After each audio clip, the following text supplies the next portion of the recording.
नमस्कार खबरां दे इस बुलेटिन च तुहाडा स्वागत। मैं हां परमिंदर कौर। पहला पेश ने चौंकियां खबरां। केंद्रीय मंत्री रविशंकर प्रसाद ने कहा कि देश के कानून का उल्लंघन करने वाले सोशल मीडिया प्लेटफार्मां विरुद्ध सख्त कार्रवाई की जाएगी।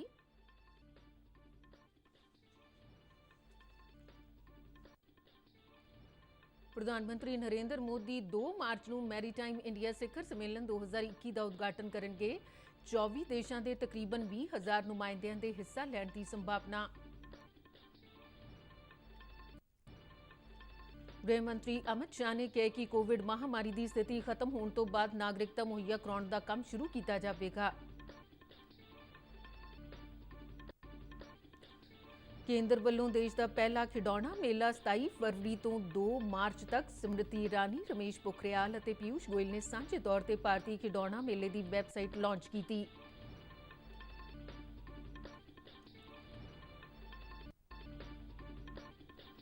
नरेंद्र सिंह तोमर ने कहा कि देश दालों के उत्पादन च आत्मनिर्भरता वल वध रहा है। पिछले 5 सालों दौरान दालों के उत्पादन च 100 लाख टन का वाधा होया है।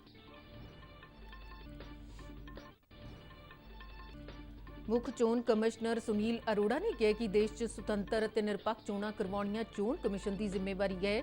तमिलनाडु तो बाद कमिशन की 8 मैंबरी टीम ने पुडुचेरी विधानसभा लई कीतियां जा रहीआं चोण तैयारियां का जायजा लिया।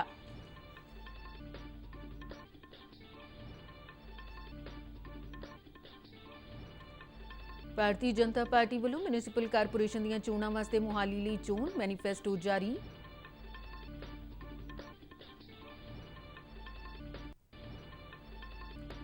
पुष्पा गुजराल साइंस सिटी च औरतां ते कुड़ियां दा विज्ञान च योगदान दे कौमी दिवस ते एक वैबीनार करवाया गया। हुण खबरां विस्तार नाल।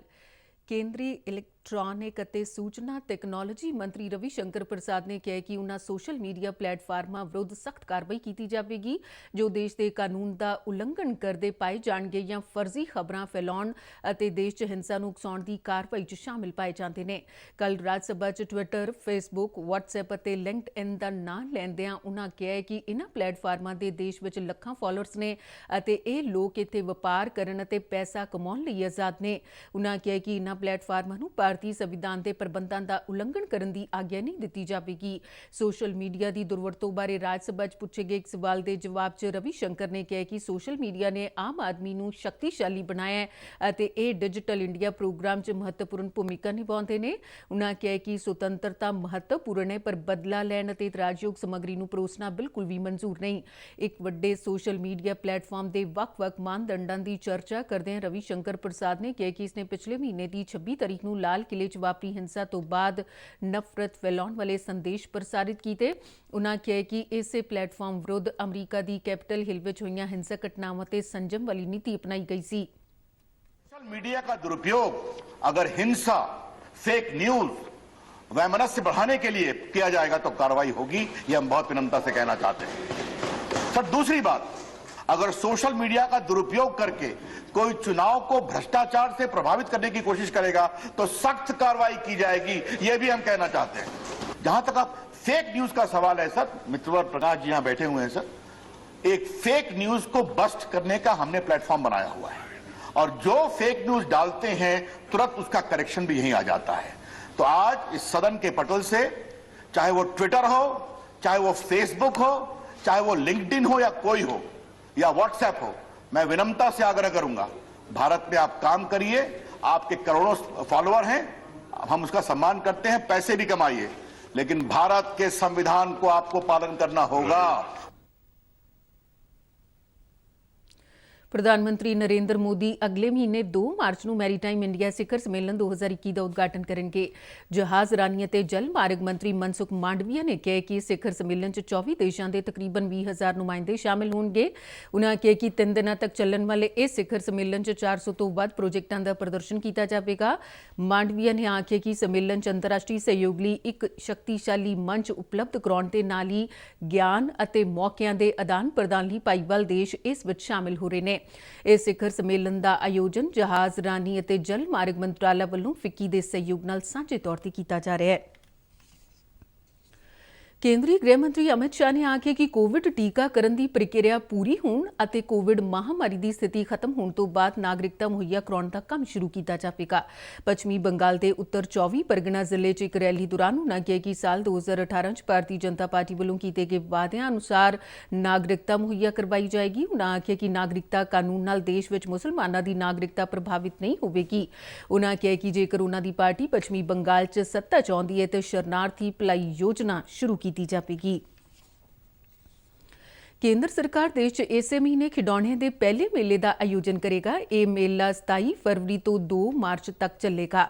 ਮਹਿਲਾ ਅਤੇ ਬਾਲ ਵਿਕਾਸ ਮੰਤਰੀ ਸਮ੍ਰਿਤੀ ਇਰਾਨੀ, ਸਿੱਖਿਆ ਮੰਤਰੀ ਰਮੇਸ਼ ਪੋਖਰਿਆਲ ਨਿਸ਼ੰਕ ਅਤੇ ਵਣਜ ਅਤੇ ਸਨਅਤ ਮੰਤਰੀ ਪੀਯੂਸ਼ ਗੋਇਲ ਨੇ ਕੱਲ੍ਹ ਸਾਂਝੇ ਤੌਰ ਤੇ ਨਵੀਂ ਦਿੱਲੀ 'ਚ ਇੰਡੀਆ ਟੌਏ ਫੇਅਰ ਦੀ ਵੈਬਸਾਈਟ ਲਾਂਚ ਕੀਤੀ।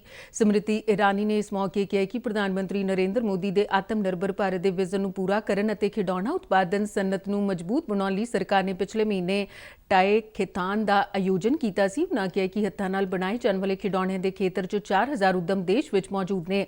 ਉਨ੍ਹਾਂ ਕਿਹਾ ਕਿ ਇਸ ਮੇਲੇ ਨਾਲ ਸਵਦੇਸ਼ੀ ਖਿਡੌਣਾ ਸਨਅਤ ਨੂੰ ਮਦਦ ਮਿਲੇਗੀ। ਵਣਜ ਤੇ ਸਨਅਤ ਮੰਤਰੀ ਪੀਯੂਸ਼ ਗੋਇਲ ਨੇ ਕਿਹਾ ਕਿ ਖਿਡੌਣਾ ਮੇਲਾ ਨਾ ਸਿਰਫ ਖਿਡੌਣਿਆਂ ਦੀ ਇੱਕ ਪ੍ਰਦਰਸ਼ਨੀ ਮਾਤਰ ਹੈ, ਬਲਕਿ ਭਾਰਤੀ ਖਿਡੌਣਿਆਂ ਦੇ ਨਿਰਮਾਣ ਨੂੰ ਉਤਸ਼ਾਹਿਤ ਕਰਨ ਲਈ ਕੇਂਦਰ ਮੰਤਰਾਲਿਆਂ ਦਾ ਸਾਂਝਾ ਯਤਨ ਵੀ ਹੈ। ਸਿੱਖਿਆ ਮੰਤਰੀ ਰਮੇਸ਼ ਪੋਖਰਿਆਲ ਨੇ ਕਿਹਾ ਕਿ ਇਹ ਪਹਿਲਾ ਮੌਕਾ ਹੈ ਕਿ ਸਰਕਾਰ ਨੂੰ ਇਸ ਖਿਡੌਣਾ ਮੇਲੇ 'ਚ ਹਿੱਸਾ ਲੈਣ ਲਈ 1.25 ਲੱਖ ਤੋਂ ਵੱਧ ਅਰਜ਼ੀਆਂ ਹਾਸਲ ਹੋਈਆਂ ਨੇ। ਕੇਂਦਰੀ ਖੇਤੀ ਤੇ ਕਿਸਾਨ ਭਲਾਈ ਮੰਤਰੀ ਨਰਿੰਦਰ ਸਿੰਘ ਤੋਮਰ ਨੇ ਕਿਹਾ ਕਿ ਭਾਰਤ ਦਾਲਾਂ ਦੇ ਉਤਪਾਦਨ 'ਚ ਆਤਮ ਨਿਰਭਰਤਾ ਦੇ ਟੀਚੇ ਵੱਲ ਵਧ ਰਿਹਾ ਹੈ। ਵਿਸ਼ਵ ਪੱਧਰੀ ਦਾਲ ਦਿਵਸ ਪ੍ਰੋਗਰਾਮ ਨੂੰ ਵੀਡੀਓ ਕਾਨਫਰੰਸਿੰਗ ਰਾਹੀਂ ਸੰਬੋਧਨ ਕਰਦਿਆਂ ਉਨ੍ਹਾਂ ਕਿਹਾ ਕਿ ਪਿਛਲੇ 5-6 ਸਾਲਾਂ 'ਚ ਭਾਰਤ ਵਿੱਚ ਦਾਲਾਂ ਦਾ ਉਤਪਾਦਨ 140 ਲੱਖ ਟਨ ਤੋਂ ਵੱਧ ਕੇ 240 ਲੱਖ ਟਨ ਹੋ ਗਿਆ ਹੈ।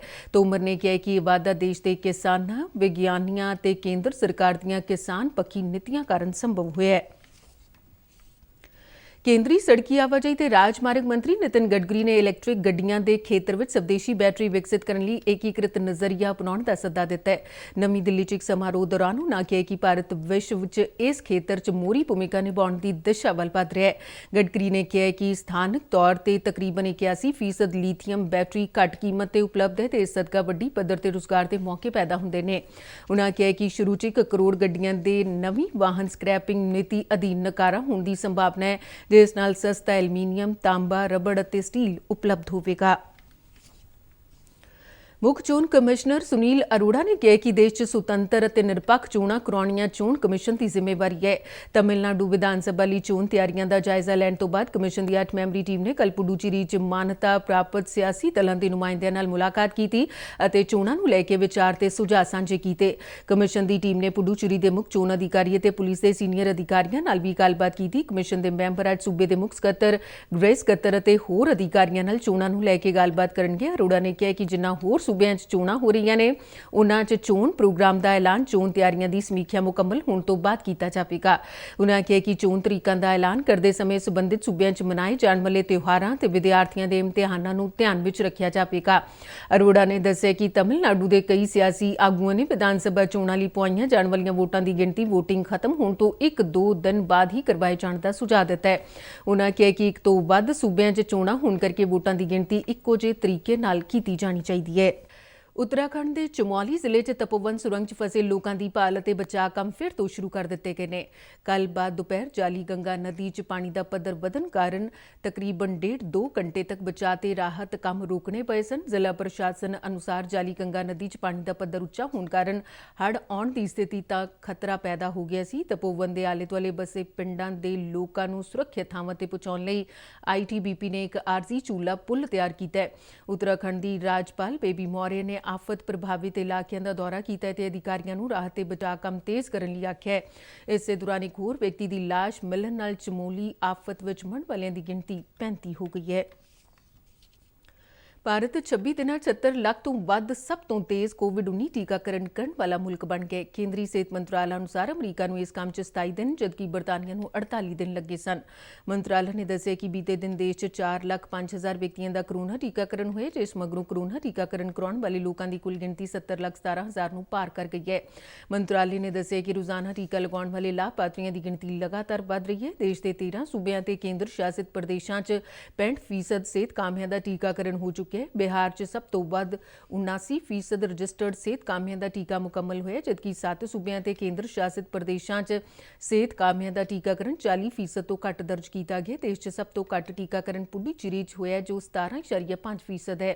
ਇਸੇ ਦੌਰਾਨ ਦੇਸ਼ 'ਚ ਕੋਰੋਨਾ ਵਾਇਰਸ ਤੋਂ ਠੀਕ ਹੋਣ ਦੀ ਦਰ 97.26% ਹੋ ਗਈ ਹੈ। ਬੀਤੇ 24 ਘੰਟਿਆਂ 'ਚ 11,000 ਤੋਂ ਵੱਧ ਕੋਰੋਨਾ ਮਰੀਜ਼ ਸਿਹਤਯਾਬ ਹੋਏ। ਹੁਣ ਤੱਕ 1 ਕਰੋੜ 5 ਲੱਖ ਤੋਂ ਵੱਧ ਲੋਕ ਕੋਰੋਨਾ ਨੂੰ ਮਾਤ ਦੇ ਚੁੱਕੇ ਨੇ। ਮੌਜੂਦਾ ਸਮੇਂ ਦੇਸ਼ 'ਚ ਕੋਰੋਨਾ ਦੇ ਐਕਟਿਵ ਮਾਮਲਿਆਂ ਦੀ ਗਿਣਤੀ 1,42,562 ਹੈ, ਜੋ ਕੋਰੋਨਾ ਦੀ ਪੁਸ਼ਟੀ ਵਾਲੇ ਕੁੱਲ ਮਾਮਲਿਆਂ ਦਾ 1.31% ਬਣਦਾ ਹੈ। ਭਾਰਤੀ ਜਨਤਾ ਪਾਰਟੀ ਦੀ ਪੰਜਾਬ ਇਕਾਈ ਦੇ ਜਨਰਲ ਸਕੱਤਰ ਸੁਭਾਸ਼ ਸ਼ਰਮਾ ਨੇ ਕਿਹਾ ਕਿ ਇਸ ਵਾਰ ਪਾਰਟੀ ਵੱਲੋਂ 1300 ਮਿਊਨਿਸਪੈਲਿਟੀ ਦੀਆਂ ਚੋਣਾਂ ਲੜੀਆਂ ਜਾ ਰਹੀਆਂ ਨੇ, ਜਦਕਿ ਪਿਛਲੀਆਂ ਚੋਣਾਂ ਦੌਰਾਨ 415 ਸੀਟਾਂ ਤੇ ਚੋਣ ਲੜੀ ਗਈ ਸੀ। ਉਨ੍ਹਾਂ ਦੱਸਿਆ ਕਿ ਮੋਹਾਲੀ 'ਚ ਭਾਜਪਾ ਵੱਲੋਂ ਸਾਰੀਆਂ 48 ਸੀਟਾਂ ਤੇ ਚੋਣ ਲੜਨ ਦਾ ਫੈਸਲਾ ਕੀਤਾ ਗਿਆ। ਇੱਕ ਸੀਟ ਬਾਰੇ ਹਾਈਕੋਰਟ ਦੇ ਫੈਸਲੇ ਦੀ ਉਡੀਕ ਹੈ, ਜਦਕਿ ਇੱਕ ਦੇ ਨਾਮਜ਼ਦਗੀ ਕਾਗਜ਼ ਰੱਦ ਹੋਏ। ਮੋਹਾਲੀ 'ਚ ਮਿਊਨਿਸਪਲ ਚੋਣਾਂ ਲਈ ਚੋਣ ਮੈਨੀਫੈਸਟੋ ਜਾਰੀ ਕਰਦਿਆਂ ਉਨ੍ਹਾਂ ਕਿਹਾ ਕਿ ਜਿੱਤਣ ਦੀ ਸੂਰਤ ਵਿੱਚ ਭਾਰਤੀ ਜਨਤਾ ਪਾਰਟੀ ਮੋਹਾਲੀ ਦੇ ਨਾਗਰਿਕਾਂ ਨੂੰ ਵਿਸ਼ਵ ਪੱਧਰ ਦੀਆਂ ਮਿਆਰੀ ਸਹੂਲਤਾਂ ਮੁਹੱਈਆ ਕਰਵਾਏਗੀ, ਜਿਨ੍ਹਾਂ 'ਚ ਵਧੀਆ ਸੜਕਾਂ, ਬਾਜ਼ਾਰ, ਖੇਤੀ ਮੰਡੀਆਂ, ਪਾਣੀ ਅਤੇ ਸੀਵਰੇਜਾਤ ਸ਼ਾਮਿਲ ਨੇ। ਮੈਨੀਫੈਸਟੋ 'ਚ ਮੋਹਾਲੀ 'ਚ ਅੱਗ ਬੁਝਾਊ ਪ੍ਰਣਾਲੀ 'ਚ ਸੁਧਾਰ ਨੂੰ ਉੱਚ ਤਰਜੀਹ ਦਿੱਤੀ ਗਈ ਹੈ। ਇਸ ਤੋਂ ਇਲਾਵਾ ਚੋਣ ਮੈਨੀਫੈਸਟੋ 'ਚ ਸ਼ਹਿਰ ਨੂੰ ਖੂਬਸੂਰਤ ਬਣਾਉਣ ਲਈ ਕਚਰੇ ਦਾ ਨਿਪਟਾਰਾ ਕਰਨਾ ਅਤੇ ਰਹਿੰਦ ਖੂੰਹਦ ਤੋਂ ਵੱਡੇ ਪੱਧਰ ਤੇ ਖਾਦ ਬਣਾਉਣ ਦਾ ਵਾਅਦਾ ਵੀ ਸ਼ਾਮਿਲ ਹੈ। ਕੰਪਿਊਟਰ ਸ਼ਕਤੀ ਨਾਲ ਵੱਡੇ ਪੱਧਰ ਤੇ ਡਾਟਾ ਦਾ ਮਿਲਣਾ ਅਤੇ ਡੂੰਘੀ ਸਮਝ ਸਮੇਤ ਬੀਤੇ ਦਹਾਕਿਆਂ ਦੌਰਾਨ ਆਰਟੀਫੀਸ਼ੀਅਲ ਇੰਟੈਲੀਜੈਂਸ ਤਕਨੀਕਾਂ 'ਚ ਵੱਡੇ ਪੱਧਰ ਤੇ ਵਿਕਾਸ ਹੋਇਆ ਹੈ। ਆਰਟੀਫੀਸ਼ੀਅਲ ਇੰਟੈਲੀਜੈਂਸ ਰਾਹੀਂ ਕਲਪਨਾ ਨੂੰ ਵਿਹਾਰਕ ਤੌਰ ਤੇ ਲਾਗੂ ਕਰਨ 'ਚ ਮਦਦ ਮਿਲੀ ਹੈ। ਇੰਟਲ ਦੀਆਂ ਆਰਟੀਫੀਸ਼ੀਅਲ ਇੰਟੈਲੀਜੈਂਸ ਦੀਆਂ ਤਕਨੀਕਾਂ ਕੈਂਸਰ ਦੀ ਰੋਕਥਾਮ, ਫਸਲੀ ਝਾੜ ਵਧਾਉਣ, ਸਮਾਰਟ ਕਾਰਾਂ ਤੇ ਡਰੋਨਾਂ ਤੋਂ ਇਲਾਵਾ ਹੋਰ ਵੀ ਕਈ ਥਾਵਾਂ ਤੇ ਸਫਲਤਾਪੂਰਵਕ ਵਰਤੀਆਂ ਜਾ ਰਹੀਆਂ ਨੇ। ਆਰਟੀਫੀਸ਼ੀਅਲ ਇੰਟੈਲੀਜੈਂਸ ਦਾ ਸਬੰਧ ਹਰ ਖੇਤਰ ਵਿੱਚ ਤਰੱਕੀ ਲਈ ਜ਼ਰੂਰੀ ਹੈ, ਇਸ ਲਈ ਭਾਰਤ ਨੂੰ ਵੀ ਇਸ 'ਚ ਮੋਹਰੀ ਬਣਨਾ ਚਾਹੀਦਾ ਹੈ। ਇਹ ਵਿਚਾਰ Intel California the artificial software production and engineering the senior director ਹੁਮਾ ਅਵੀਦੀ ਨੇ ਔਰਤਾਂ ਤੇ ਕੁੜੀਆਂ ਦਾ ਵਿਗਿਆਨ 'ਚ ਯੋਗਦਾਨ ਦੇ ਕੌਮੀ ਦਿਵਸ ਮੌਕੇ ਪੁਸ਼ਪਾ ਗੁਜਰਾਲ ਸਾਇੰਸ ਸਿਟੀ ਵੱਲੋਂ ਕਰਵਾਏ ਗਏ ਵੈਬੀਨਾਰ ਦੌਰਾਨ ਕਹੇ। ਉਨ੍ਹਾਂ ਕਿਹਾ ਕਿ ਵਿਗਿਆਨ ਦੇ ਖੇਤਰ 'ਚ ਲਿੰਗ ਅਨੁਪਾਤ ਵਿੱਚ ਬਹੁਤ ਵੱਡਾ ਪਾੜਾ ਵੇਖਿਆ ਜਾ ਰਿਹਾ ਤੇ ਇਸ ਨੂੰ ਭਰਨ ਲਈ ਸਰਕਾਰਾਂ, ਵਿਦਿਅਕ ਸੰਸਥਾਵਾਂ ਤੇ ਉਦਯੋਗਾਂ ਨੂੰ ਮਿਲ ਕੇ ਔਰਤਾਂ ਦੀ ਸ਼ਮੂਲੀਅਤ ਨੂੰ ਵਧਾਉਣ ਦੇ ਯਤਨ ਕਰਨੇ ਚਾਹੀਦੇ ਨੇ। ਉਨ੍ਹਾਂ ਕਿਹਾ ਕਿ ਔਰਤਾਂ ਨੂੰ ਵਿਗਿਆਨ ਦੇ ਖੇਤਰ ਵੱਲ ਉਤਸ਼ਾਹਿਤ ਕਰਨਾ ਬਹੁਤ ਜ਼ਰੂਰੀ ਹੈ, ਖਾਸ ਕਰਕੇ ਪਿੰਡਾਂ ਅਤੇ ਛੋਟੇ ਸ਼ਹਿਰਾਂ ਦੀਆਂ ਔਰਤਾਂ ਨੂੰ ਇਹ ਦੱਸਿਆ ਜਾਵੇ ਕਿ ਆਰਟੀਫੀਸ਼ੀਅਲ ਇੰਟੈਲੀਜੈਂਸ ਦਾ ਉਹਨਾਂ ਨੂੰ ਕਿਵੇਂ ਲਾਭ ਮਿਲ ਸਕਦਾ ਹੈ ਤੇ ਇਸ ਨਾਲ ਉਹਨਾਂ ਦੀ ਜ਼ਿੰਦਗੀ ਕਿਵੇਂ ਸੁਖਾਲੀ ਹੋ ਸਕਦੀ ਹੈ। ਵੈਬੀਨਾਰ ਨੂੰ ਸੰਬੋਧਨ ਕਰਦਿਆਂ ਪੁਸ਼ਪਾ ਗੁਜਰਾਲ ਸਾਇੰਸ ਸਿਟੀ ਦੀ director general doctor Neelima Jairath ਨੇ ਕਿਹਾ ਕਿ ਅੰਕੜਿਆਂ ਮੁਤਾਬਿਕ ਵਿਗਿਆਨ, ਤਕਨਾਲੋਜੀ, ਇੰਜੀਨੀਅਰਿੰਗ ਅਤੇ ਗਣਿਤ ਦੇ ਖੇਤਰ ਵਿੱਚ ਔਰਤਾਂ ਦੀ ਸ਼ਮੂਲੀਅਤ ਬਹੁਤ ਘੱਟ ਹੈ, ਪਰ ਦਵਾਈਆਂ ਅਤੇ ਜੀਵ ਵਿਗਿਆਨ ਦੇ ਖੇਤਰ 'ਚ ਔਰਤਾਂ ਦਾ ਕੰਮ ਸ਼ਲਾਘਾਯੋਗ ਹੈ। ਇੰਜੀਨੀਅਰਿੰਗ, ਗਣਿਤ ਅਤੇ ਕੰਪਿਊਟਰ ਵਿਗਿਆਨ ਦੀ ਸਿਰਫ ਪੁਰਸ਼ਾਂ ਨਾਲ ਸੰਬੰਧਿਤ ਸਮਝਿਆ ਜਾਂਦਾ ਰਿਹਾ, ਜਦਕਿ ਤਕਨਾਲੋਜੀ ਅਤੇ ਮੈਨੇਜਮੈਂਟ ਦੇ ਖੇਤਰਾਂ 'ਚ ਮਹਿਲਾਵਾਂ ਦੀ ਸ਼ਮੂਲੀਅਤ ਵੱਡੇ ਪੱਧਰ ਤੇ ਵੇਖੀ ਜਾ ਰਹੀ ਹੈ। ਵੈਬੀਨਾਰ 'ਚ ਸ਼ਿਰਕਤ ਕਰ ਰਹੇ ਨੌਜਵਾਨ ਵਿਗਿਆਨੀ ਖੁਸ਼ੀ ਸ਼ਰਮਾ ਨੇ ਆਪਣੀ ਖੋਜ ਯਾਤਰਾ ਬਾਰੇ ਦੱਸਿਆ ਕਿ ਕਿਵੇਂ ਸਕੂਲ ਅਤੇ ਘਰ ਦੇ ਮਾਹੌਲ ਨੇ ਉਸ ਨੂੰ ਵਿਗਿਆਨ ਦੇ ਪ੍ਰਤੀ ਨਵੀਂ ਸੋਚ ਵੱਲ ਉਤਸ਼ਾਹਿਤ ਕੀਤਾ। ਉਨ੍ਹਾਂ ਕਿਹਾ ਕਿ ਸਾਇੰਸ ਸਿਟੀ ਵਰਗੇ ਅਦਾਰੇ ਵਿਗਿਆਨ ਦੀ ਸਮਝ ਬੂਝ ਦੇ ਨਾਲ-ਨਾਲ ਉਸ ਵਰਗੇ ਵਿਦਿਆਰਥੀਆਂ ਨੂੰ ਉਤਸ਼ਾਹਿਤ ਕਰਨ ਵਿੱਚ ਰੋਲ ਅਦਾ ਕਰਦੇ ਨੇ। ਸਾਇੰਸ ਸਿਟੀ ਦੇ ਡਾਇਰੈਕਟਰ ਡਾਕਟਰ ਰਾਜੇਸ਼ ਗਰੋਵਰ ਨੇ ਦੱਸਿਆ ਕਿ ਕਿਵੇਂ ਕੋਵਿਡ ਮਹਾਮਾਰੀ ਦੌਰਾਨ ਵਿਗਿਆਨ ਅਤੇ ਤਕਨਾਲੋਜੀ ਦੇ ਖੇਤਰ 'ਚ ਔਰਤਾਂ ਨੇ ਅਹਿਮ ਭੂਮਿਕਾ ਨਿਭਾਈ, ਖਾਸ ਕਰਕੇ ਵਾਇਰਸ ਦੀ ਅਗਾਊਂ ਜਾਣਕਾਰੀ, ਟੈਸਟਿੰਗ ਲਈ ਅਤਿ ਆਧੁਨਿਕ ਤਕਨੀਕਾਂ ਤਿਆਰ ਕਰਨ ਅਤੇ ਵੈਕਸੀਨ ਬਣਾਉਣ 'ਚ ਮਹਿਲਾਵਾਂ ਦੀ ਭੂਮਿਕਾ ਸ਼ਲਾਘਾਯੋਗ ਰਹੀ। ਬੀਐਸਐਫ ਨੇ ਅਬੋਹਰ ਸੈਕਟਰ 'ਚ ਵੱਖ-ਵੱਖ ਥਾਵਾਂ ਤੋਂ ਕੋਈ 4.5 ਕਿਲੋ ਪਾਬੰਦੀਸ਼ੁਦਾ ਨਸ਼ੀਲੇ ਪਦਾਰਥ ਬਰਾਮਦ ਕੀਤੇ ਨੇ। ਬੀਐਸਐਫ ਦੇ ਪੰਜਾਬ ਫਰੰਟੀਅਰ ਹੈੱਡਕੁਆਰਟਰ ਵੱਲੋਂ ਜਾਰੀ ਪ੍ਰੈਸ ਰਿਲੀਜ਼ 'ਚ ਆਖਿਆ ਗਿਆ ਕਿ ਅਬੋਹਰ ਸੈਕਟਰ ਵਿੱਚ ਬੀਐਸਐਫ ਦੀ 2 ਬਟਾਲੀਅਨ ਦੇ ਜਵਾਨਾਂ ਨੇ ਕੰਡਿਆਲੀ ਤਾਰ ਨੇੜੇ ਤਲਾਸ਼ੀ ਦੌਰਾਨ ਪਲਾਸਟਿਕ ਦੀਆਂ 3 ਬੋਤਲਾਂ 'ਚ ਬੰਦ ਕੋਈ 3 ਕਿਲੋ 110 ਗ੍ਰਾਮ ਹੈਰੋਇਨ ਬਰਾਮਦ ਕੀਤੀ, ਜਦਕਿ ਅਬੋਹਰ ਸੈਕਟਰ ਵਿੱਚ ਹੀ 52 ਬਟਾਲੀਅਨ ਦੇ ਜਵਾਨਾਂ ਵੱਲੋਂ ਇੱਕ ਪੈਕੇਟ 'ਚ ਬੰਦ 522 ਗ੍ਰਾਮ ਹੈਰੋਇਨ ਅਤੇ ਇੱਕ ਹੋਰ ਪੈਕੇਟ ਵਿੱਚ ਬੰਦ 137 ਗ੍ਰਾਮ ਅਫੀਮ ਬਰਾਮਦ ਕੀਤੀ ਗਈ ਹੈ। ਤੇ ਇਸ ਦੇ ਨਾਲ ਹੀ ਖਬਰਾਂ ਦੇ ਬੁਲੇਟਿਨ ਖਤਮ ਹੋਇਆ। ਨਮਸਕਾਰ।